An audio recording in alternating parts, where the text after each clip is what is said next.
صباح الخير أو مساء الخير على حسب الوقت اللي عم تحضروني فيه. المهم تكون كل أوقاتكم سعيدة وكلها طاقة إيجابية. حابة رحب فيكم كلكم ولكم أهلا وسهلا فيكم، وفعلا أنا كتير مشتقت لكم كتير كتير. واليوم حبيت ترافقوني بهيدي الجولة الحلوة. اليوم عنا احتفالات بمناسبة عيد المدينة، عيد تأسيسها يعني. ففعلا أجواء حلوة وبتجي من معظم المناطق، يعني كل الفعاليات الرياضية والفنية وحتى الأعمال اليدوية والأشغال، وكل منطقة بشو بتتميز يعني فبيستعرضوها وبتصير أجواء كتير حلوة مميزة. فحابة اليوم ترافقوني بهيدي الجولة الحلوة، وبتمنى دايما تكونوا مبسوطين معي وسعيدين، وأنا سعيدة اليوم بهيدي الجولة معاكم وبهيدي الأجواء الحلوة من بعد طول غياب، وإن شاء الله دايما نلتقي على خير. خليكن معي، يلا يلا يلا يلا، تعالوا تعالوا.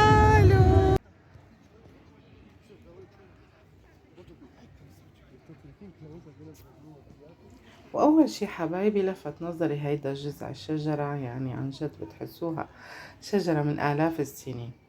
وبصراحة يعني ما بخفيكن السر، هيدا الفيديو مصورته من وقت سابق، بس أحيانا الظروف الخاصة أو الظروف العامة المحيطة بكل هالدنيا ما بتخلينا هيك نكون رايقين أو يكون عنا مزاج ننزل شي، أو يعني تقلبات الحياة ومزاج الإنسان ويعني والمشاغل اللي بتصير معنا كل يوم. والحمد لله على كل حال.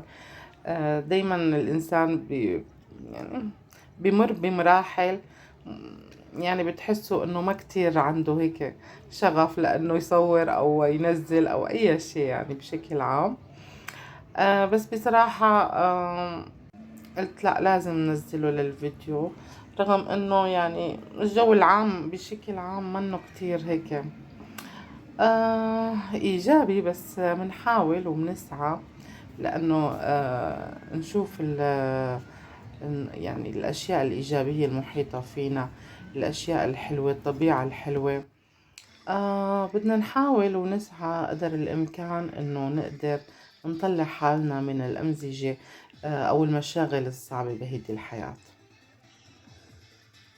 وهون طبعا بمشاهدة هيك أطفال حلوين ما فيكن ما تاخدوا منهم هيدي الطاقة الإيجابية الحلوة، والله يخلي ويحفظ كل أطفال العالم ويعطيهم المستقبل الأحلى يا رب. استعراض ولا أحلى من هيك طاقة حلوة. فعلا أدوا أداء لأعمارهم كتير رائع. مثل ما كنتم شايفين هون عم كفي جولتي لحتى أوصل للمكان اللي صارت فيه الفعاليات بشكل عام، فعاليات هيدا اليوم. طبعا الطريق ولا أحلى، كله ورود، الناس هيك نازلين بمحبة، بطاقة حلوة، حابين يشوفوا ويشاركوا بهيدا اليوم الحلو. إن شاء الله كل أيام الناس بتكون خير يا رب، وكلها هيك طاقة فرح وسعادة وخير لكل العالم يا رب. مثل ما لكم شايفين يعني هدول لوحدهم ما شاء الله عليهم حكاية. أنا بصراحة كتير استمتعت مع هيدي الفرقة الفنية التراثية، إذا فينا نقول من التراث الروسي. هيك أداء رائع، أشياء فلكلورية، نغمات فلكلورية قديمة، فعلا تعطي إحساس كتير حلو وممتع بنفس الوقت.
بصراحة كتير مبدعين وكتير يعني بتشوفوا ردود الأفعال من كل الناس المتواجدة بهيك بالإحساس الحلو يلي منحونا إياه. فرقة حلوة، قريبين للقلب. عندهم طاقة إيجابية رائعة عن جد. فكتير والله استمتعنا واستمتع كل الحضور بهيدا الأداء الفني الراقي، إذا ملاحظين الحركة والتناسق يعني الإيقاع ظابط معاهم 100 على 100. ففعلا مبدعين.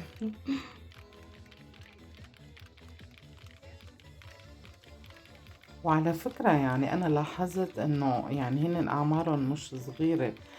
أعمارهم يعني واضح إنه في منهم بعض الأعمار كبيرة، ومع ذلك يعني ما شاء الله على الأداء والطاقة الحلوة اللي عم بيشتغلوا فيها وبيقدموا فيها عرضهم الفني.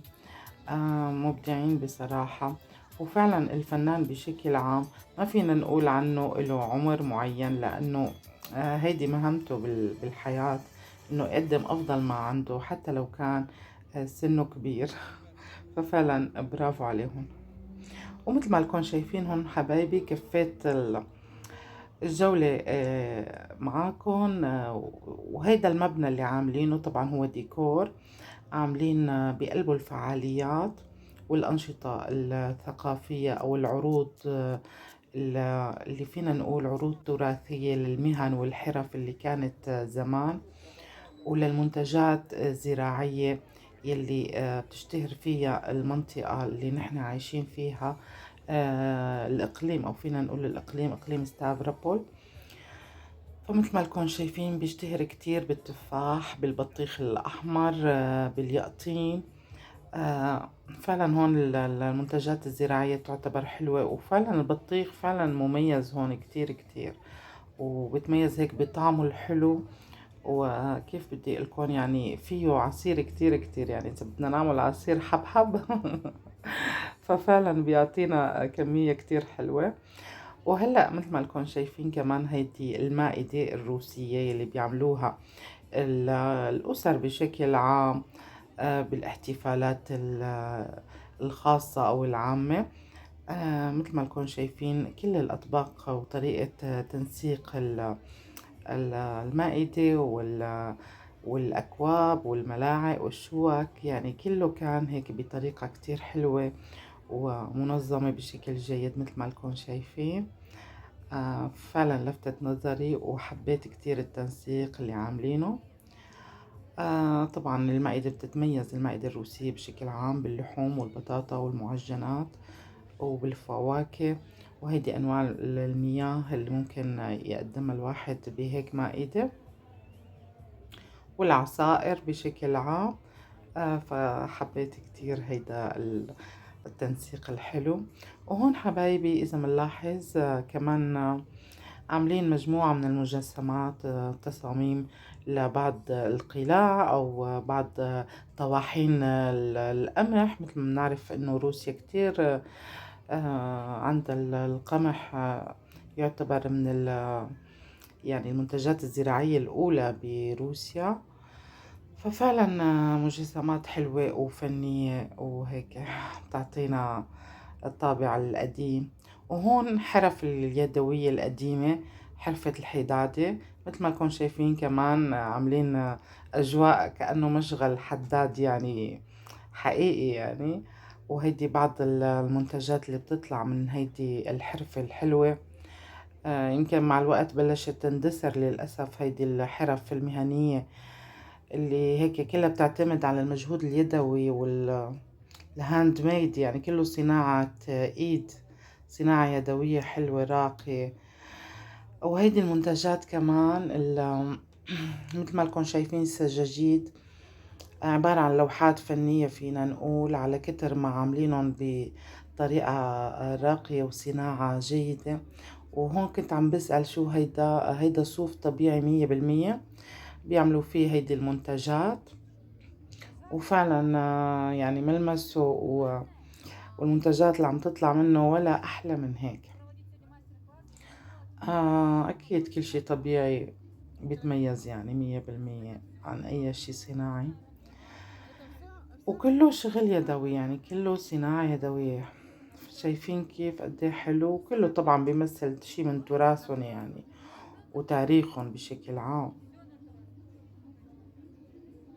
ففعلا أنا كتير استمتعت بهيدي الأجواء. مثل ما لكم شايفين كمان بيصنعوا من هيدا الصوف هيك قبعات تراثية. وهي أنا كمان جربتها فعلا حبيتها كتير كتير يعني. في عدة موديلات وأشكال، مو بس هيدا الشكل. طواقي صوف يعني، حتى في طواقي ممكن يعني الإنسان يستخدمها بوقتنا الحاضر، ما شرط إنه في مثل هيدي الموديلات اللي شايفينها، يعني ممكن واحد يستخدمها بأيام الشتاء أو هيك، ما في أي مشكلة، بالعكس كتير بتعطي دفء وكله طبيعي يعني مثل ما نكون عارفين. وهيدي كمان بعض المنتجات اليدوية اللي لها علاقة بالحفر على الخشب. وهيدا الزي التراثي القديم.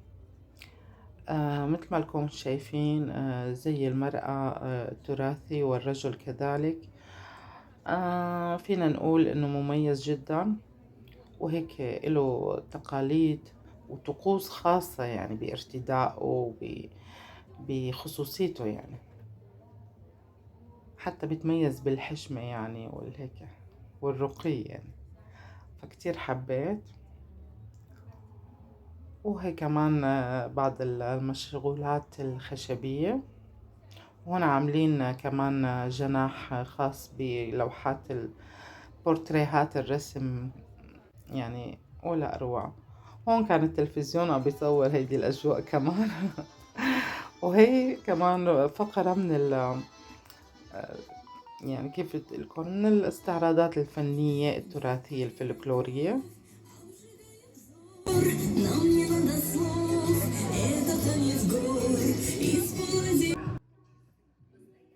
وهون كفيت المشي. بصراحة إحساس كتير رائع لما بيكونوا الشوارع بتحسها إنها ملكك.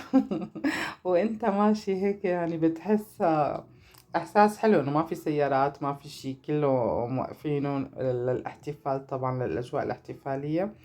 فبتحسوا حالكم أخدين راحتكم وين راحتكم، وين ما بدكم بتمشوا على الرصيف بالشارع، ما في أي مشكلة.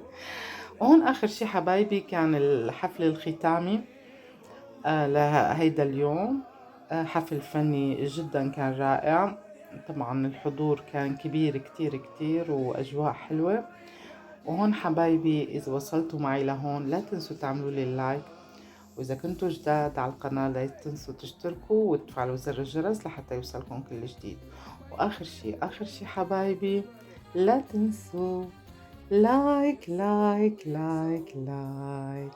باي باي.